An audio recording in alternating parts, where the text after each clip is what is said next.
성경 말씀 같이 읽겠습니다. 성경 말씀 창세기 3장 6절에서 8절까지 말씀드리겠습니다.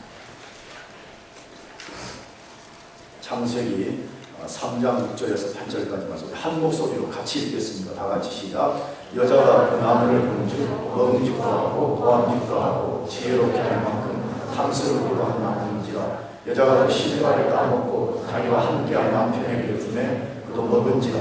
이에 그들의 눈이 밝아 자기들의 몸이 벗은 줄을 알고 그와 아담이 물려가 치마를 하였더라.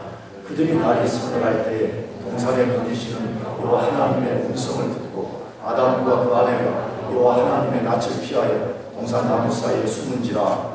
아멘. 인류는 수천 년의 역사를 이어오고 있습니다. 이 수천 년의 역사 동안에 셀 수 없이 많은 비극적 사건들이 있었고 또 우리가 다 알지 못하는 슬픈 사건들이 있었습니다. 그렇다면 인류 역사의 최고의 비극적 사건은 무엇일까요? 여러분 뭐라고 생각하십니까? 인류의 가장 비극적 사건은 무엇일까요? 1차 대전일까요? 2차 대전일까요? 아니면 6.25 사변일까요? 무엇이 가장 비극적 사건일까요? 방금 언급한 양차 대전, 6.25 사변, 이것으로 인해서 수천만의 사람들이 죽었다는 것을 우리 역사를 통해서 알고 있습니다. 정말 이 전쟁들은 인류 역사의 가장 끔찍한 사건들이 아닐 수 없습니다. 그러나 가장 큰 비극은 이와 같은 전쟁이 아닙니다. 이 전쟁보다 더 비극적 사건이 역사에 존재하고 있다고 말씀하고 있습니다. 그것이 뭐지요? 그래서 인류의 조상인 아담과 하와가 죄를 범하여 모든 인류를 죄 아래 떨어지게 한 사건입니다. 여러분 이것만큼 비극적 사건은 없습니다. 인류의 조상인 아담 하와의 범죄로 인해서 모든 인류가 죄 아래에 떨어져 버렸다는 것입니다. 이 사건 때문에 인류는 창조자인 하나님과 원수 관계에 놓여 있습니다. 이 사건 때문에 인간은 저주를 받아서 영원한 죽음 아래 떨어지고 말았습니다. 우리가 성경이 하나님의 말씀인 것을 믿는다면 원래 인간은 죽음에 처하는 존재로 만들어진 대상이 아닙니다. 인간은 영원히 하나님 안에 살 수 있는 존재였습니다. 왜 그런데 인간이 죽게 된 것입니까? 아담과 하와의 범죄 때문에 모든 인류가 죽음 아래 떨어지게 된 것입니다. 이 사건으로 인간은 사악한 사단과 멸망받을 세상에 포로가 되고 말았습니다. 사실입니다. 만일에 인간이 사단과 세상으로부터 스스로의 힘으로 빠져나올 수 있다면 하나님이 예수님을 이 세상에 보내실 필요가 없습니다. 하나님이 예수님을 보내신 이유가 어디에 있어요? 인간 스스로는 그 속에서 빠져나올 수 없기 때문에 하나님이 외부에서 도움을 줘서 우리가 거기서부터 나오도록 하신 것입니다. 이 사건으로 인간들은 제가 만들어내는 악으로 인해 서로를 미워하고 국가와 민족 간에 상상하기도 두려운 전쟁을 만들어내고 있습니다. 전쟁은 어디서 온 것입니까? 이 양차 대전과 이 6.25 사변은 어디에서부터 일어난 것입니까? 어떻게 해서 똑같은 사람이 사람을 향해서 총구리를 겨누고 잔인하게 죽이는 것입니까? 여러분 이 전쟁은 단순히 그냥 사람이 만들어낸 훨씬 더 깊은 데서부터 전쟁이 일어나는 것입니다. 인류 안에는 수많은 질병과 결핍과 고통이 존재하게 되었습니다. 그것뿐만이 아닙니다. 인류가 이 상태로 있으면 모든 인류는 지옥에 떨어질 운명에 처해 있습니다. 그 사람이 인정하든 인정하지 않든 상관없습니다. 그런 일은 없을 것이라고 말하지만 그런 일은 반드시 일어난다고 성경이 선언하고 있습니다. 그러므로 인류 최대의 비극은 아담과 하와의 범죄임이 틀림없습니다. 그런데 이런 메시지를 전하면, 이런 메시지를 들은 사람들 중에서 이 말씀은 세상에서 가장 비논리적이고 모순이라고 정면으로 반박합니다. 어떻게 아담과 하와가 지은 죄의 결과가 우리에게까지 영향을 미칠 수 있냐는 것입니다. 아니 내가 따먹지도 않은 그 선악과 이야기, 그 실제 사실이라고 할지라도 내가 따먹지도 않았는데 어떻게 아담 하와가 따먹은 것이 나에게 영향을 미칠 수 있냐라고 반박합니다. 기독교는 말도 안 되는 것을 현대인들에게 가르친다고 거칠게 항의를 합니다. 저는 개인적으로 그런 반박과 항의를 충분히 이해하는 사람입니다. 왜냐하면 저도 예수 믿기 전에, 예수를 알기 전에 넉넉하게 그렇게 살았던 사람이에요. 넉넉하게 그렇게 하고 살았던 사람이기 때문에 충분하게 이해합니다. 단순히 인간적 관점으로 보면 이 가르침만큼 논리적 모순을 가진 교리는 없을 것이라고 생각합니다. 하나님을 모르면 정말 이 논리는 너무 모순입니다. 이 말도 안 되는 우화, 전설, 공상, 계획이, 이야기 그런 것처럼 들려줄 수가 있습니다. 그러나 모든 법은 인간적 관점과 현재 자기 눈으로만 판단할 수 없는 요소가 있다는 것을 우리는 기억해야 됩니다. 우리가 꼭 법에 대해서 전문 지식이 없더라도 어떤 법을 만들 때는 현재 처한 상황에서만 그 법을 해석해서는 안 된다는 것입니다. 그 법을 만든 사람과 그 법을 만들 때 상황을 고려해서 법을 판단해야 되는 것입니다. 우리가 미국에 살면서 때로 잘 납득되지 않는 것이 있습니다. 정말 너무 많습니다. 미국에는 저는 살아보니까 납득되지 않는 법이 너무 많아요. 그렇다고 우리가 거부하지는 않잖아요. 그 이유가 어디에 있어요? 그 법의 지배를 받아야 미국에 살 수 있기 때문입니다. 저는 지난주에 어떤 아는 우리 교회 성도 아닌 다른 한 성도를 만났는데 안타까운 이야기를 한 것을 들었어요. 그분이 여기 미국에서 20년 사는 거예요. 유학 와서 어렸을 때부터 유학 와서 20년 살았는데 영주권이 없어서 취업이 안 되고 여러 어려움 때문에 한국으로 돌아가야 된다는 것을 들었어요. 그래서 내가 그랬어요. 야, 정말 뭐 이러냐 미국이. 미국은 10년만 살면 다 영주권을 줘야 된다. 할렐루야. 내가 그랬어. 미국 무조건 10년 이상 살면 다 줘야 된다 이게. 근데 뭐 내가 그런다고 되는 것도 아니잖아. 미국의 법을 정해놨는 거. 그게 모순이 있다는 거야. 뭐냐? 아니 솔직히 무슨 한국에서 10년 안 살아도 어떻게 해가지고 영주권 받아서 들어온 사람도 있잖아. 10년 하고 어릴 때부터 학비 다 내고 법 잘 준수하고 미국에 기도도 많이 해주고 20년 살아도 영주권 안 준다. 이런 법에 좀 우리가 볼 때는 모순이 있죠. 우리가 볼 때. 여러분 그런다고 막 우리가 가가지고 막 데모할 수도 없잖아요. 바로 잡혀갑니다. 예, 미국 법이 지금 다 그렇게 정해놨어요. 정식 법에 의해서 그 과정을 거치지 않으면 줄 수 없고 만약에 불법으로 하면 너는 당장 쫓겨난다. 이것이 미국 법이잖아요. 그러므로 그 법을 만든 사람의 동기, 목적 그것을 우리가 잘 이해하는 것이 필요합니다. 성경도 마찬가지로 우리에게 가르치는 거죠. 그렇다면 왜 아담의 범죄가 우리에게 영향을 끼치고 있는 것인가 하는 것입니다. 왜 우리가 알지도 보지도 못한 그 수천 년 전에 그 사람이 지은 죄가 오늘 우리에게 영향을 미치는가 하는 것입니다. 언젠가 말씀드렸듯이 하나님이 법을 정하실 때 아담을 인류의 대표자로 세우고 아담과 언약을 맺으셨으며 모든 인간이 그 법의 지배를 받게 하셨기 때문입니다. 이것을 신학 용어로는 내포적 대표 원리라 그렇게 부릅니다. 이 세상의 대부분의 법도 이 원리에 의해서 만들어졌습니다. 하나님이 만물의 창조자이신 것을 믿는다면 하나님이 그 원리로 법을 만드시는 것이 조금도 부당하지 않다는 것을 알게 될 것입니다. 미국 법이 그렇게 만들어졌는데 우리가 미국 법이 부당하다고 항의하지 않습니다. 그렇다면 하나님이 그 원리에 의해서 이 법을 만드셨다면 하나님이 우주의 창조주이시라는 것을 믿는다면 절대로 그 앞에서 이 법은 부당합니다라고 말할 수 있는 사람이 없을 것입니다. 저는 개인적으로 예수를 믿고 성경을 이해한 이후에 이 원리는 조금도 비논리적이지 않다는 것을 깨닫게 되었습니다. 하나님이 죄로 인해 비참한 상태에 떨어진 인간을 구원하실 때도 이 원리를 통해서 구원하고 있다는 사실입니다. 잘 보세요. 죄로 인한 타락 가운데 있는 인간을 구원한 하나님의 방법이 뭐예요? 이 마지막 아담이시며 새 인류의 대표자인 예수님을 이 세상에 보내셨고 예수님이 우리 죄를 대신해 십자가에서 죄의 처벌을 담당하게 하셨으며 누구든지 예수님을 믿으면 죄 용서를 받고 구원을 받게 하셨습니다. 할렐루야.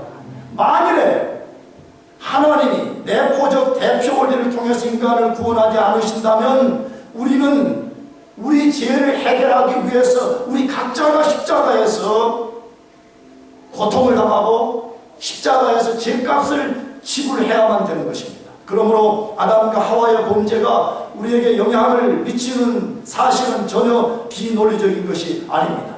경험적으로도 사실입니다. 왜 사실이죠? 왜 우리 속에는 죄가 생기는 거예요?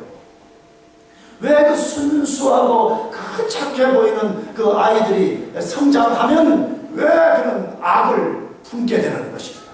잘 보세요. 언젠가는 어린아이들이 배우는 첫 번째 단어가 싫어입니다. 통째로 싫어, 너. 같은 말이에요. 그리고 어디서 나오는 거예요? 누가 가르쳐 주는 거예요? 부모가 가르쳐 준 거 아니거든요. 부모는 다 맨날 친구를 잘못 사귀었다고. 아니 무슨 15개월짜리가 어디 가서 친구를 어디서 사귀겠어? 인간 속에는 악이 그걸 만들어내는 것이에요. 나가서 왜 수많은 사람들이 그게 많은 공부를 하고 많은 지식을 쌓고 오해하지 말고 들어요. 목사요 뭐야 다 그 타이틀을 갖고 있는데 왜 죄 가운데 빠지는 것이에요? 왜 인간이 죽는 것이에요? 여러분 우리가 경험하고 있지 않아요? 이것은 우연하게 된 것이 아닙니다. 인류의 조상인 아담과 하와가 죄를 범했고 그 아담 하와 안에 있던 우리가 그 죄의 전가를 받아서 우리가 그 죄 가운데 빠져있기 때문에 죄의 증상들을 드러내게 되는 것입니다. 그렇다면 아담과 하와를 범죄하도록 만든 죄의 유혹은 어떤 특성을 갖고 있는가 하는 것입니다. 다시 말하면 죄는 어떤 특성을 갖고 있냐고요. 사단이 유혹을 해서 하와와 아담을 무너뜨렸습니다. 하와와 아담이 그 유혹을 받아들임으로써 죄가 시작된 것입니다. 그런 다음에 그 죄의 결과를 맞이하게 되었습니다. 자, 다시 그렇다면 죄의 유혹은 어떤 특성을 갖고 있는가 하는 것입니다. 오늘 본문은 우리에게 세 가지를 소개하는데 첫 번째로 인간의 욕심과 교만을 자극하여 죄를 범하게 만듭니다. 잘 기억해야 됩니다.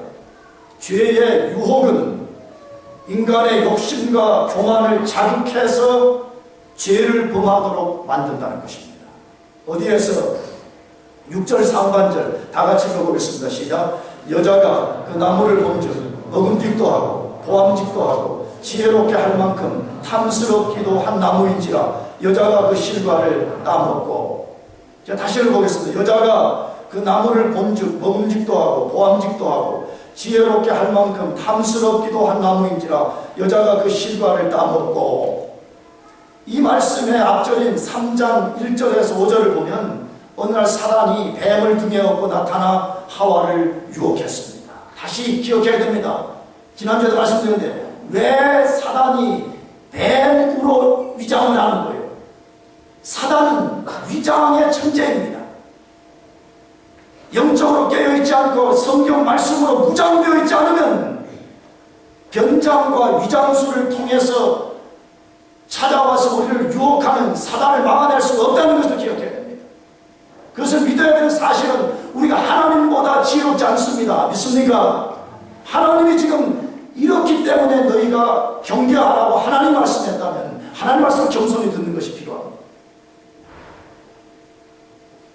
어떻게 유혹을 했습니까? 우리는 다시 상기하는 것이 절대로 필요합니다. 사단이 어떻게 인간을 유혹하는지 아는 것은 굉장히 중요합니다. 왜냐하면 사단은 지금도 그 방법으로 우리를 유혹하기 때문에 그렇습니다. 그렇다면 그 방법이 무엇이었습니까? 하나님이 참으로 동산 모든 나무의 실과를 따먹지 말라 하시더냐? 하나님이 진짜로 동산나무 실과를 따먹지 말라고 진짜 그렇게 말씀하셨냐? 라고 질문하는 것입니다. 성경 최초의 질문이 여기서 나온 것입니다. 지난주에 말씀드린 대로 사단은 우리 인간 속에 불신을 만들어내기 최초의 작업이 질문을 던지는 것입니다. 사단의 길을 기울여서는 안 됩니다. 사단의 말을 섞으면 안 됩니다.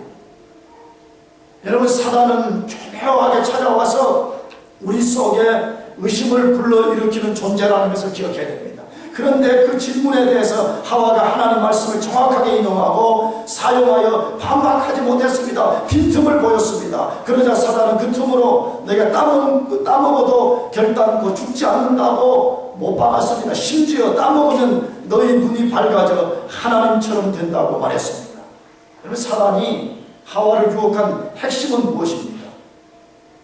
하나님의 신실한 성품에서 나오는 정확한 말씀에 대해서 의심을 품게 만든 것입니다. 다른 말로 하게 되면 하나님의 말씀의 진정성에 대해서 의심을 갖게 한 것입니다. 정말 하나님이 그렇게 말씀할 수 있냐는 것입니다. 정말 하나님 말씀대로 따먹으면 죽느냐는 것입니다.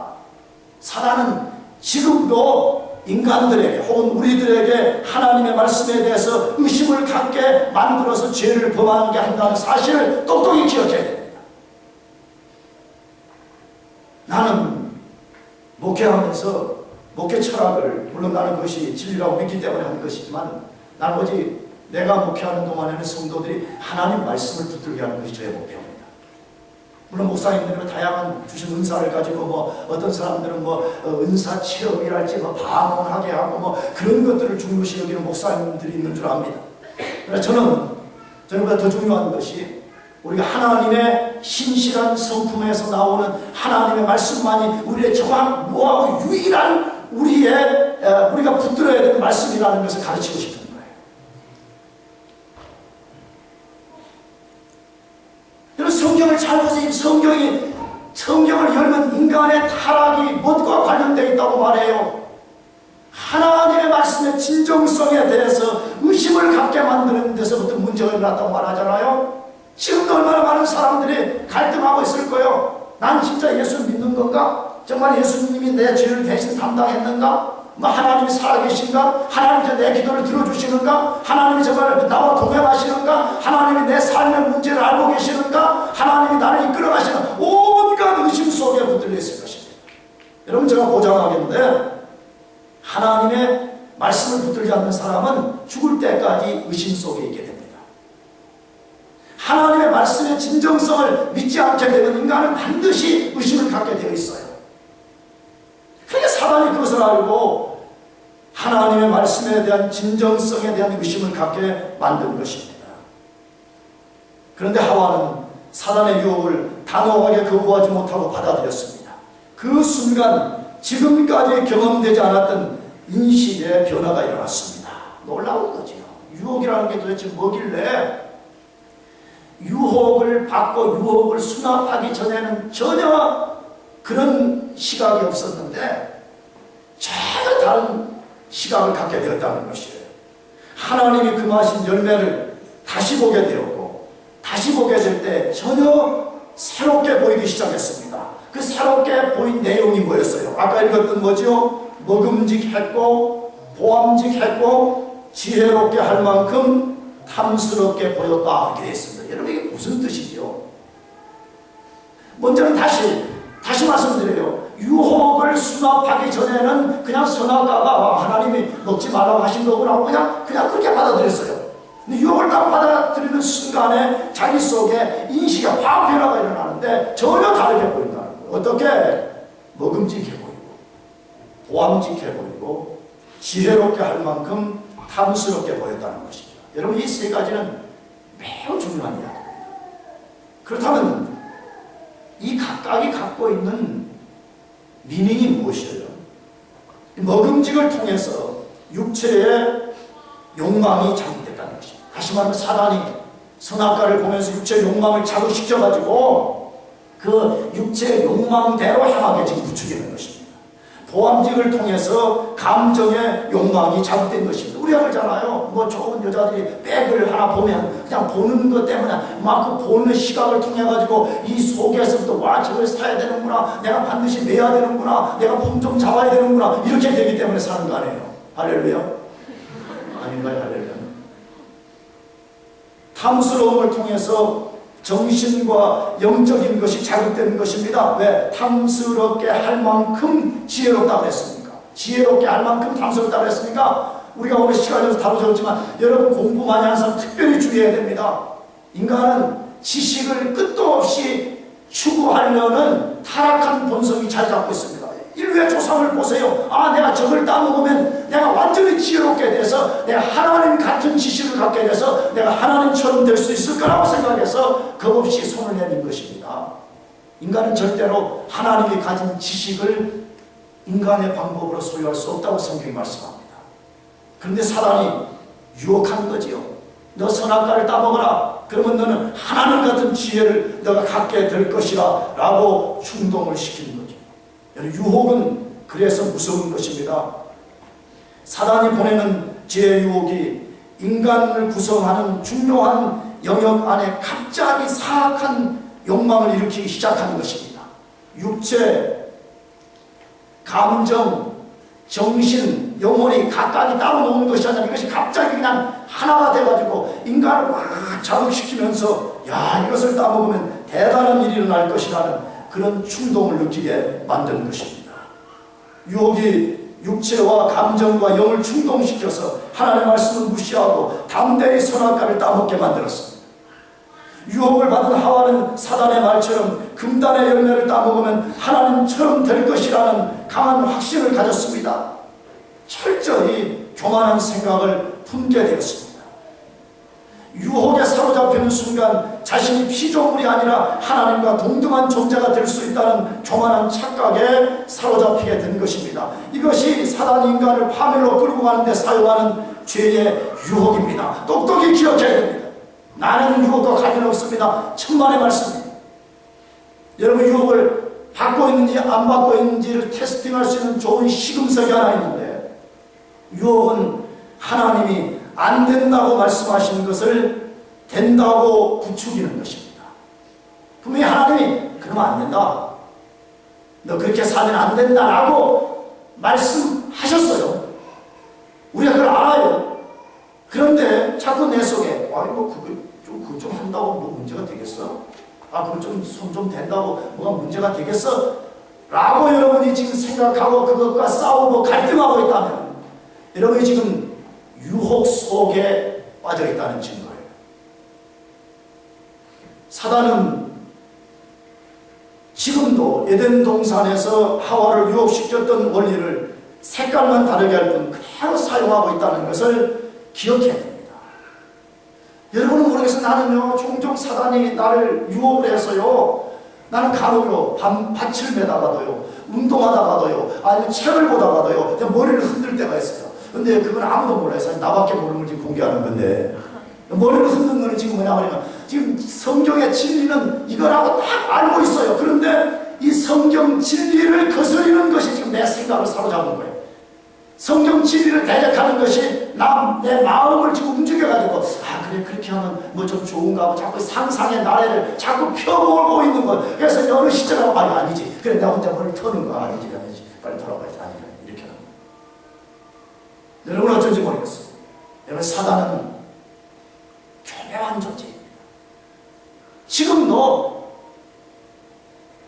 색깔만 달리하지 에덴 동산에서 썼던 그 원리를 그대로 인간들 속에 사용해서 인간을 넘어뜨리려고 하고 있다는 것입니다. 대표적으로 마태복음 4장을 보면 사단이 예수님을 시험하여 넘어뜨리려고 할 때 3가지 유혹을 썼다고 말씀하고 있습니다. 예수님이 40일 금식했습니다. 여러분, 40일 금식이라는 것은 죽음이잖아요, 사실. 그건 내가 보기에는 뭐 육체의 힘으로 사는 것 같지가 않아요. 저는 뭐 그렇게 해본 적이 없어서 모르겠어요. 한 끼만 해도 막 손발이 떨려가지고 막 그러는데, 와, 40일을 했어요. 사단이 찾아왔어. 예수님의 육체 욕망을 자극시켜서 인간적 방법으로서 문제를 해결하면서 하나님께 불순종하려고 사단이 예수님을 유혹했어요. 명하여 돌들이 떡덩이가 되게 하라. 야, 너 그렇게 고통스럽게 하지 말고 너가 돌을 가지고 떡을 만들 수 있지 않냐, 명령 내려서 하라 라고 유혹했습니다. 그때 예수님은 신명기서 말씀을 인용해서 단호하게 물리쳤습니다. 사단은 물러가지 않았습니다. 다시 예수님을 높은 산꼭대기로 데려가서 천하 만국과 영광을 보여주고 시각을 자극시킨 후에 너가 나에게 경배하면 이 모든 것을 너에게 준다고 유혹했습니다. 그때 예수님은 단호하게 신명기서 말씀을 이동해서 물리쳤습니다. 그러나 사단은 물러가지 않았습니다.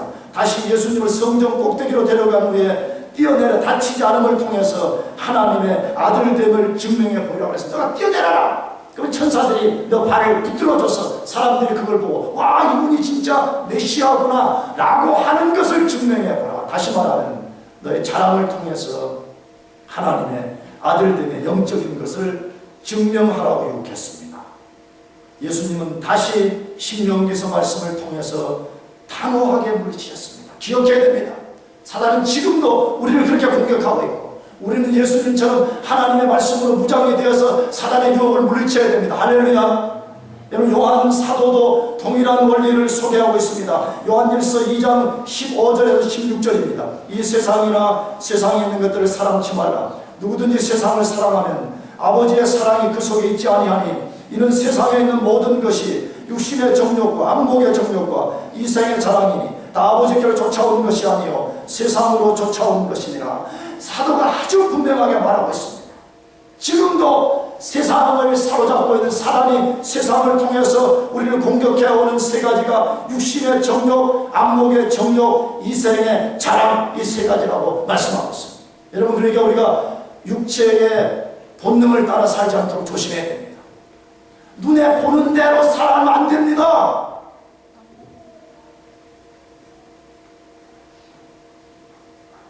글쎄요, 나는 한국을 가는 것이나 뉴욕을 가는 것 이런 것이 뭐 반드시 나쁜 거라고 생각하지 않습니다. 그러나 매우 조심해요. 여러분, 진짜 대학부도 특별히 매 방학 때마다 한국 나가려면 나가기 전에 20일씩 금식하고 나가. 할렐루야. 진짜야. 어진이 똑바로 들어.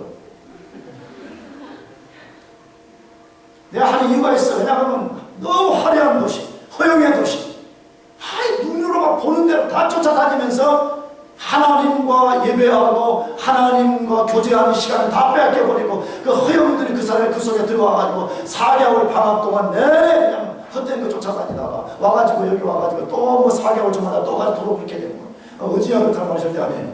어지야. 매우 조심해. 우리 인간은 그렇게 돼 있어요. 인간은 육신의 정욕, 안목의 정욕, 이생의 자랑, 이 세 가지에 노출되어 있고 이 세 가지에 매우 유약한 존재입니다. 매우 유약한 존재. 특히 남자들, 여자들을 쳐다보고 묵상하면 안 됩니다. 아멘? 그러면 안 됩니다. 빨리 우리 시각을 돌려야 됩니다. 빨리 시각을 돌려야 됩니다. 가능하면 여자들이 많은 데는 가지 말아요. 특히 결혼한 사람들 아주 조심해야 됩니다. 목사님 말이 틀린 말이 아니에요. 매우 중요한 말을 지금 하고 있는 거예요. 다시 말씀드려요. 사단이 인간에게 죄를 범하도록 하기 위하여서 계속해서 죄의 유혹을 보내버린다. 우리의 정욕을 자극시키고 우리를 교만하게 만들어가지고 부채질해서 죄를 범하도록 하고 있다는 사실을 기억하고 유혹이 찾아올 때마다 단호하게 뿌리쳐야 됩니다.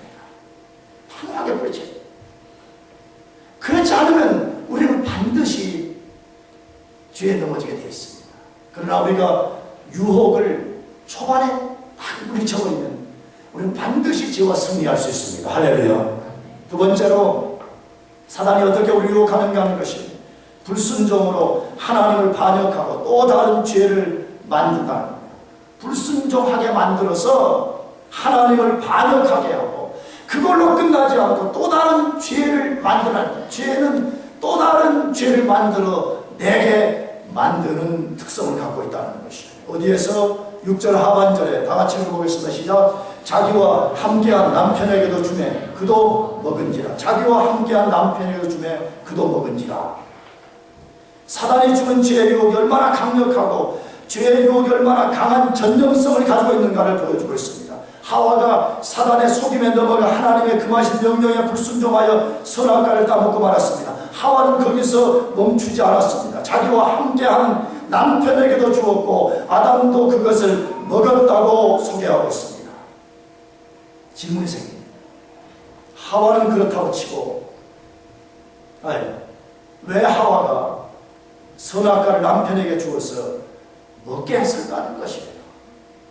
그냥 자기만 따먹고 말았으면 될 건데 왜 그것을 따가지고 먹고 자기 남편에게까지 그것을 주어서 먹게 했냐 하는 것입니다. 성경은 직접적으로 왜 줬다는 말을 소개하지 않습니다. 그러나 성경의 스토리를 쭉 읽어보게 되면 성경의 저자는 암시 기법으로 우리에게 설명을 하는데 그렇게 하는 것이 남편을 위하는 것이라고 판단을 한 것입니다. 그렇게 하는 것이 돕는 배필의 역할을 충실히 하는 것이라고 생각하는 것입니다. 그렇게 하는 것이 자신뿐 아니라 남편을 더 위대하게 만드는 길이라고 여기는 것입니다. 자신이 남편이 아직 모르는 아직 위대한 것을 발견했다고 여긴 것입니다. 그래서 나도 먹을 뿐 아니라 빨리 이것을 남편에게 주고 싶었던 것입니다.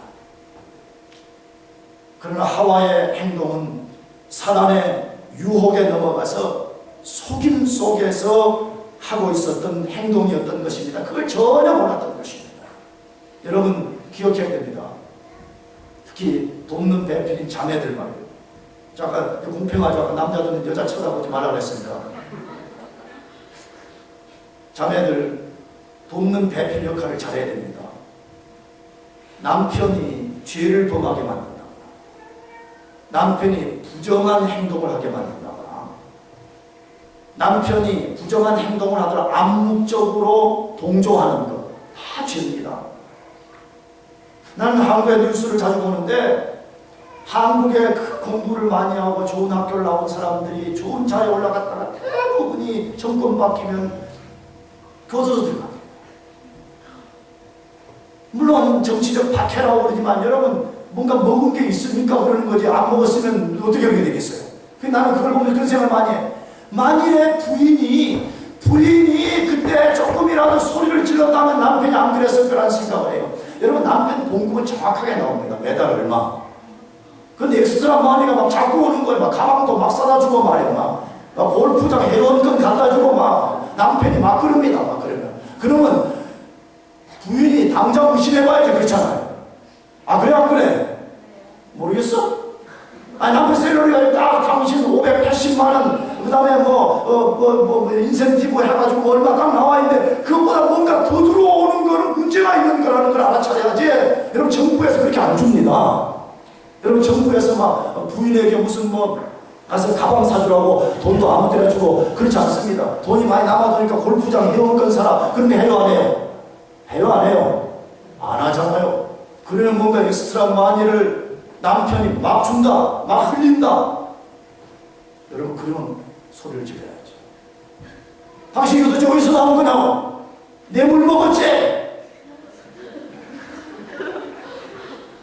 나 경찰 고소한다고.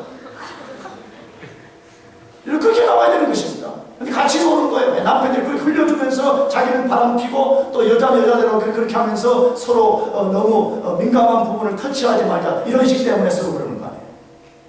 여러분 기억해야 됩니다.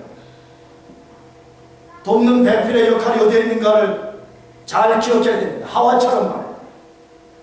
하나님이 하지 말라고 하신 것이 명백함에도 불구하고 자기가 하나님의 지혜보다 낫다고 여기고 그것을 따먹고 아담도 먹으라고 주는 것은 돕는 배필의 역할이 아니라 그건 철저하게 사단에 속임당한 것입니다. 사단에게 기만된 것입니다. 저는 요즘 한국에 아까 말씀드린 그런 돈 먹고 넘어진 사람들 보면서 느끼는 게 정말 아마 저들이 지금 검찰에 불려다니고 교도소에 들락거리면서 속으로 그럴 거야. 내가 다시 타임머신을 타고 돌아갈 수만 있다면 내가 이걸 안 먹었을 걸, 내가 절대로 안 받았을 거라고 결심할 거라고 생각합니다.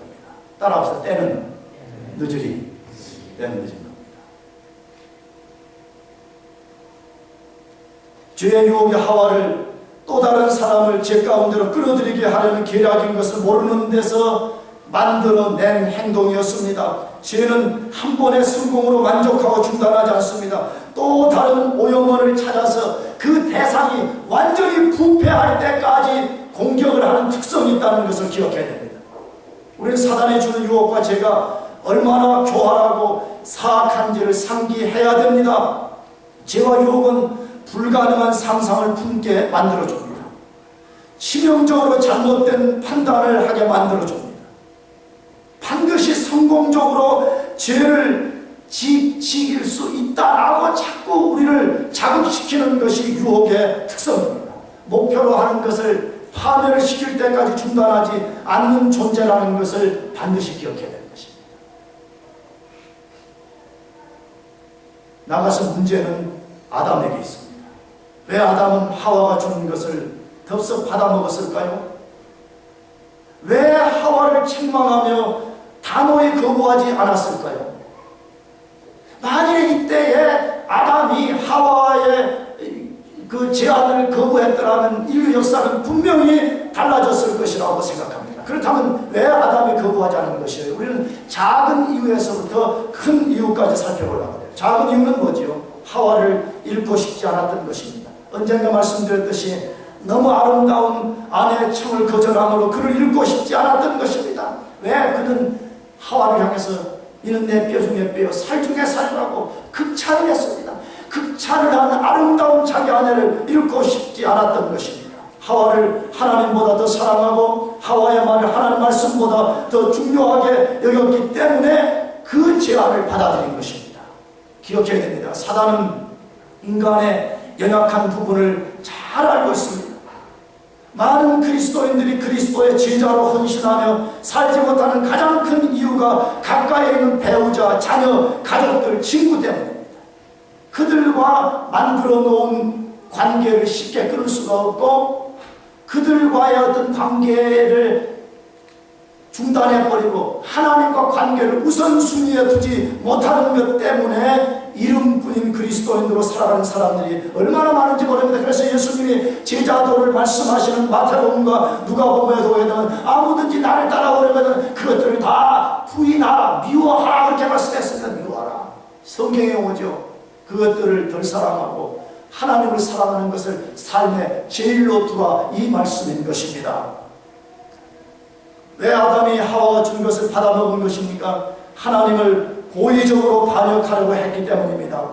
어떻게 고의적으로 반역을 한 것입니까? 선악과를 먹으면 하나님처럼 될 것이라고 믿고 하나님 말씀을 정면으로 거역하는 행동을 서슴없이 한 것입니다. 하와는 사단의 속임에 의해서 그렇게 되었습니다. 그러나 아담은 사단에게 직접 속임의 말을 들은 적이 없었습니다.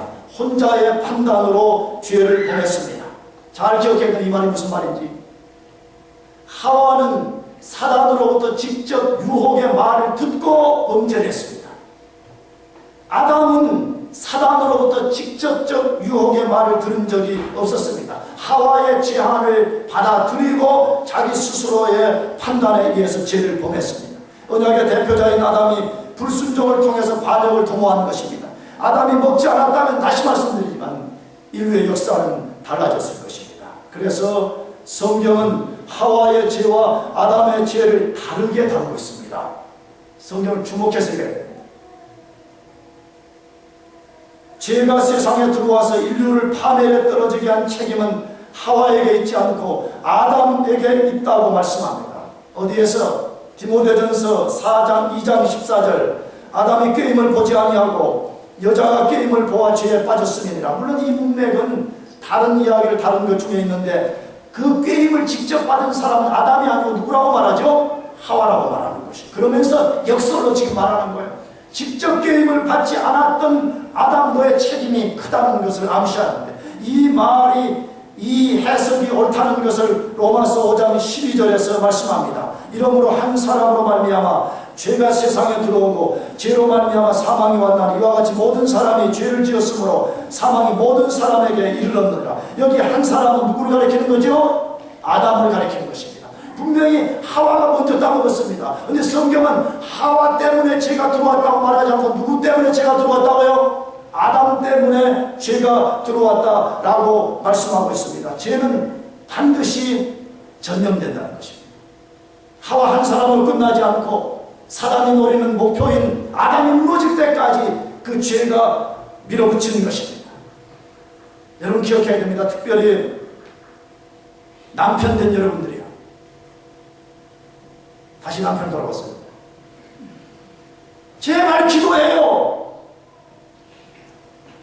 여러분, 성경이 하나님의 말씀인 것을 믿는다면 베드로전서를 가서 읽어봐요. 남편들에게 요구한 것이 뭐야? 너희들은 거룩한 손을 들어서 기도하라. 구약의 제사장들이 손을 들어 기도했던 것과 같이 남편은 가정의 영적 대제사장이라고 말씀하고 있는 것이에요.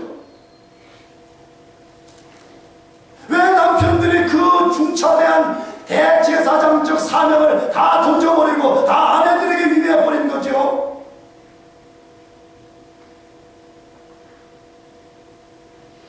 날 쳐다봐요. 남편은 돈 버는 기계가 아니에요. 남편의 제일된 목적은 거룩하신 하나님 보좌 앞에 나가서 우리 가정의 헤드십을 가진 자, 우리 가정의 제사장으로서 손을 들어 기도하는 데 있습니다. 할렐루야. 아담을 통해 배우잖아요. 아담을 헤드십을 가진 존재로 만들었기 때문에 하와가 범죄했는데 하와 통해서 죄가 들어왔다고 말하죠. 대표자인 아담 때문에 들어왔다고 그렇게 말하잖아요. 여러분, 가정의 남편이 얼마나 중요한 존재인지 모릅니다. 근데 그것을 다 빼앗겨버리고 그렇게 산다고요? 말이 안 되는 것입니다. 여러분, 기억해야 됩니다. 죄는 정책이 있지 않습니다. 반드시 불순종을 통해서 하나님을 반역하게 만들고 나가서 제가 목표하는 것을 얻을 때까지 죄는 계속 움직이면서 인간을 파멸로 끌고 간다는 것을 기억하고 하나님의 말씀으로 무장되어야 되고요. 깨어있기를 바라는 것입니다. 마지막 세 번째로 죄의 유혹은 어떤 특성을 갖고 있어요? 인간이 기대했던 것과 반대로 비참한 결과를 만들어낸다는 것입니다. 인간이 기대했던 것과 전혀 정반대의 상황을 만들어내는 것이 죄의 특성이라는 것입니다. 어디에서? 7절에 이에 그들의 눈이 밝아 자기들의 몸이 벗은 줄을 알고 무화과 나무 잎을 엮어 치마를 하였더라. 아담과 하와가 눈이 밝아져서 자기들의 몸이 벗은 줄 알고 무화과 나무 잎을 엮어 치마를 했더라라고 소개합니다. 아담과 하와가 선악과를 먹게 되었을 때 사단의 말처럼 눈이 밝아졌습니다. 그러나 전혀 예상하지 못했던 상태로 눈이 열어졌고 상상치 못했던 것을 보게 되었습니다. 자신들의 몸이 벌거벗은 상태에 있다는 것을 알게 된 것이었습니다. 그들은 단순히 자신들이 벗었다는 것을 안 것이 아닙니다. 그들은 내면의 깊은 곳에서부터 자신들의 모습이 수치스럽고 부끄러운 상태 가운데 있다는 것을 깊이 경험하게 된 것입니다. 그래서 여기 그들이 알았다는 단어를 쓰는 것입니다. 그냥 단순히 우리 벗었구나 이런 차원이 아니라 내면에서부터 수치스러움과 아주 부끄러운 마음이 그 속에서 이렇게 샘물처럼 솟아나기 시작하는 것입니다. 이전에 순전하고 부끄러움 없는 상태의 것들을 다 잃어버리고 죄로 인한 추악한 것들이 자신들 안에 있음을 알게 된 것입니다. 이것이 죄의 유혹이 만들어내는 것입니다. 이것이 죄를 선택한 사람들이 만나게 되는 결과인 것입니다. 아담과 하와는 사단의 말처럼 눈이 열어졌지만 신적 지식이 생기지 않았습니다. 오히려 한 번도 경험해보지 못한 죄와 수치를 아는 지식만 생기게 되었습니다. 이렇게 기억해야 됩니다. 지금도 우리가 만약에 죄를 선택하게 된다면 하나님이 성령을 통해서 주시는 거룩한 정서를 빼앗겨버리게 되고요. 우리가 예수를 믿는다는 고백을 하고 있지만 우리 존재 자체는 예수 안 믿은 화인 맞은 양심을 가진 사람들처럼 될 수 있다는 것을 기억해야 됩니다. 그래 되어 있어요. 여러분이 경험하시잖아요. 죄를 짓거나 우리가 죄를 선택하게 되면 우리 속에 수치와 부끄러움이 있다는 것을 우리가 알고 있지 않습니까? 아담과 하와는 분명히 더 많은 것을 알게 되었습니다. 그러나 추가적인 지식은 악한 것뿐이었습니다. 공부하는 여러분들 기억해야 됩니다. 내가 언제나 말씀드리겠지만 세상적 지식으로는 하나님을 알 수가 없습니다. 세상적 지식을 자꾸 쌓아갈 때는 여러분이 그만큼 하나님을 더 깊이 알면서 여러분이 교만해지지 않도록 여러분을 만들어야 됩니다. 아멘. 그걸 만들지 않는 사람은 더 많은 지식을 손에 넣지만 아담 하와처럼 악한 지식으로 돌변할 수 있다는 것을 기억해야 되는 것입니다. 아담 하와가 자신들의 모습이 얼마나 수치스러웠으면 그들은 무화과 나무 잎을 따서 급히 치마를 만들어 자기들을 가렸다, 그렇게 소개하고 있습니다. 범죄 이전까지는 하나님이 인간을 위해서 모든 것을 다 해주셨는데 죄를 짓고 부끄럽고 수치스러우니까 이제는 인간 스스로가 무엇을 만들어 가려야 되는 상황으로 돌변해버렸다고 말씀하고 있습니다. 우리가 앞으로 다루겠지만 인간이 만든 것으로는 죄를 가릴 수 없었고 하나님의 진노를 막을 수 없다는 사실인 것입니다. 사실. 아까도 말씀드렸죠. 만일에 인간이 만든 어떤 것으로서 죄를 가릴 수 있고 하나님의 진노를 가릴 수 있다면 하나님이 예수님을 이 세상에 보내지 않으셨을 것입니다. 인간의 수치와 하나님의 진노는 죄로 인해 타락한 인간의 것으로는 가릴 것이 아무것도 없습니다. 아무리 거룩한 사람, 아무리 위대한 사람의 것으로도 가릴 수가 없습니다. 예수 그리스도의 피로만 덮을 수 있습니다. 믿습니까? 그러므로 우리의 유일한 소망은 예수님이고 우리가 기대하고 의지해야 될 것은 예수님이고 우리가 피해야 될 피난처는 예수님밖에 없는 것입니다. 우리가 배우는 교훈이 무엇입니까? 죄는 절대로 사람들이 유혹을 받아 상상하는 대로 만들어주지 않는다는 것입니다. 상상하지 못한 결과를 만들어낸다는 것입니다. 좋아진 것을 악하게 만들어버립니다. 높아진 것을 비참한 자리로 떨어지게 만든다는 것입니다.